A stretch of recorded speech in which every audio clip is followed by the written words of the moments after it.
So I just want to follow on a little bit from the screencast I just did on the workload allocation for members of staff, or looking at their contributions to the department, by having a little bit of a look at the other features that are within the system. It's slightly feature creep, and there's a few things that I've tried to add to help colleagues and academic management within schools.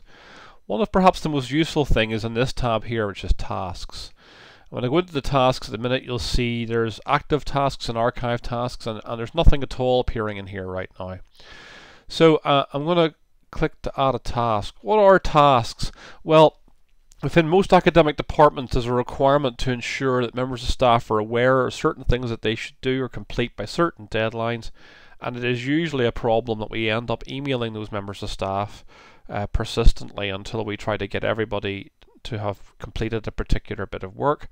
This can cause all sorts of frustrations because we end up emailing the same staff who have already done it, and they're then not sure and go and check again, or the staff that haven't done it don't realize perhaps that the reminder really is aimed at them, and that it's hard for them to manage their workload in that, and it creates an awful lot of email, which in itself can create a lot of stress. And those emails are often have to be produced by heads of department or their admin staff, and that can become quite personally contentious at times. So this is an attempt to try to make some of that a little bit easier. And one of the things that you can do, I'll give you an example. Within our own university, we have an idea which is peer support review. So this is where staff will wind up doing some activity with a colleague about their teaching to make sure that they're reflecting on their teaching. So it's going to be a learning and teaching activity, and there will be some information about this usually. Please ensure that you plan your activity with a colleague, and the form is here. Now I'm not actually going to reference the real form, I'm just going to put in a link to the university's website, but you could put in as many or whatever links as you want. But if you place as much as possible of the information that staff need to do the work in this details tab, then when they have the time to actually do it, they don't have to hunt through their emails for the various bits and pieces of information that you gave them. And then you have to give this a deadline. Now, all the times and dates within the system use the ISO format, so it's year first of all. So let's say it's going to be 28 and it's going to be around about mid-June or something like that. And you could sort of say noon. Archive means, by the way, that this task is no longer considered, so we're not going to add that for now because we're creating something new. And then for adding the tasks, or the targets, you'll see all the staff that are in the work package that you're dealing with at the minute, or the work packages that you have access to. So you shouldn't really get to play with members of staff that are really none of your business.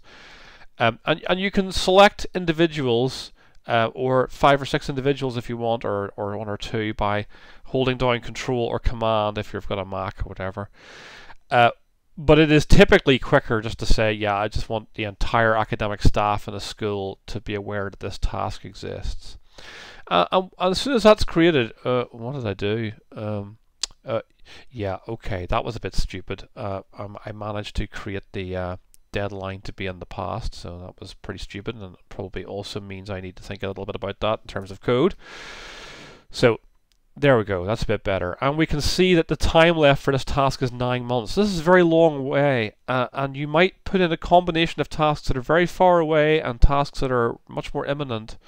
But the idea behind this is that members of staff will receive an email on Monday morning, basically just keeping them up to date with the tasks that they have to consider for planning. And the reason why is that this particular task requires them to do something which is a planned activity with learning and teaching activities. So for most colleagues, they can't do this at the last minute. They need to at least have made some planning parts, even if they file their return at the last minute. So this is just keeping that in front of them. And the moment they've done it, when you go into details here, you can see all the members of staff that are down to do this. So let's say we know that T'Challa has done this. Well, T'Challa can come in and he can update this himself, or we can just do this on his behalf. We can just hit complete, and we can put this comment the comment is entirely optional, but we can just hit submit. And now we know this member of staff has self-certified, or we've certified in their behalf because they've emailed us to say they've done it or whatever, that they've done that task. So T'Challa will never get an email about this particular task again. If there are no other tasks in his particular collection here, then he will not receive emails at all on that Monday morning. What happens if tasks, you may have seen it a minute ago when I created the task accidentally in the past, it turned up as red. So what does that look like? So let's say we have to submit coursework for first semester, and let's say that's a learning and teaching event. External examiners require this by week 1 or something like that. It's not quite right, but it's just to give us a kind of an idea. And so let's suppose that this is actually a very tight deadline. So I'm currently doing this on the 18th of September. So let's make it, for the sake of argument, on the 24th of September, which would be pretty mean. But let's suppose it is just this sort of thing which has just come up at the last minute, and this is now automatically flagged as urgent. And that's because anything that has less than 7 days to go, it will start to become urgent. And in that case, if there are urgent tasks that members of staff aren't maybe aware of, or just to keep them in the loop and make sure that they don't fall foul of anything, that email will come on other weekdays. They'll maybe get it on the Tuesday or Wednesday, Thursday, Friday.